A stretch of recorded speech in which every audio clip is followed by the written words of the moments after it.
Thousands of Ukrainian Jewish families are still living in Poland because it's not safe for them to return to their homes in Ukraine as long as the war between Ukraine and Russia still continues.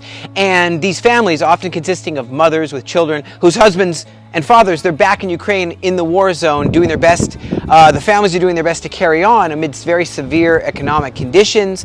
Jewish communal organizations who are active in Poland reported on a huge surge in their social welfare activities with trying to meet the needs, especially now as the high holy days are upon all of us. Large numbers of Jewish people from Ukraine have already made Aliyah in the 19 months since the outbreak of the war, and many more in the process of doing so. The numbers of Jewish people making Aliyah from Belarus and Russia also continue to be high by historic standards. Some experts speculate that the entire Jewish population of the region, which was once the center of worldwide Jewish community, might be gone by the end of this decade at the current rates of emigration. In other words, a report was issued recently by the Knesset's Research and Information Center showing that there is a need for many new school teachers in Israel. The Masa Israel program, which brings young Jewish people from English-speaking countries to Israel for various volunteer programs, has suggested they might have a solution.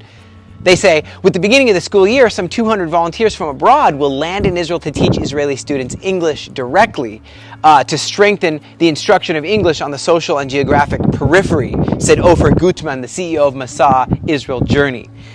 The volunteers, who come from the United States, United Kingdom, Australia, South Africa, and Canada, will serve in communities all over Israel. And it's hoped that this experience will have a side benefit of building a stronger connection between Israel and the English-speaking diaspora communities, making future Aliyah from these communities more likely.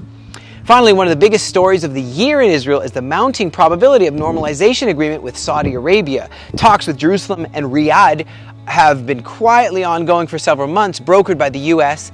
and with the cooperation of other regional governments with whom Israel already has peace treaties.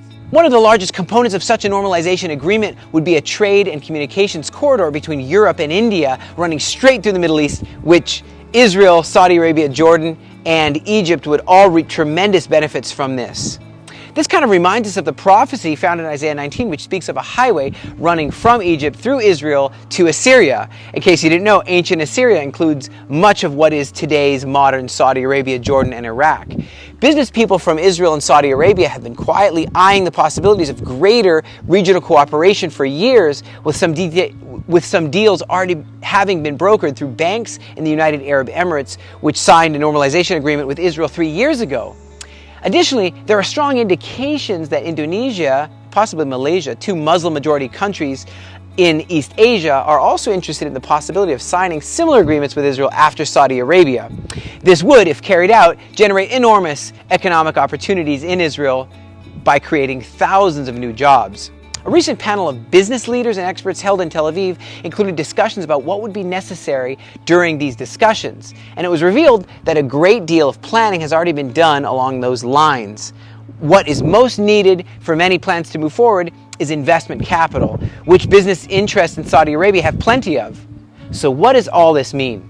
Well, enormous numbers of Jewish refugees from the war in Ukraine are making their way to Israel. Some have already arrived. Others are on different stages of their journey. And when the war finally does end, it will take many years until Ukraine is ready to able to rebuild all the physical infrastructure, and the long-term economic and societal damage to Russia will also take many years to repair. Under these circumstances, the prediction that most of the Jewish population in these regions are likely to immigrate, and almost certainly will.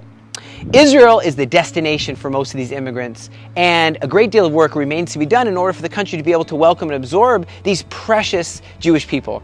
The possible normalization agreement with Saudi Arabia holds out the possibility of even bigger changes that would make Aliyah to Israel even more attractive to millions of Jewish people from all over the world. And the steady stream of new immigrants that we've seen over the past couple years could quickly turn into a flood, and that would require massive increase in the capacity of Israel to absorb new immigrants, a lot more new immigrants.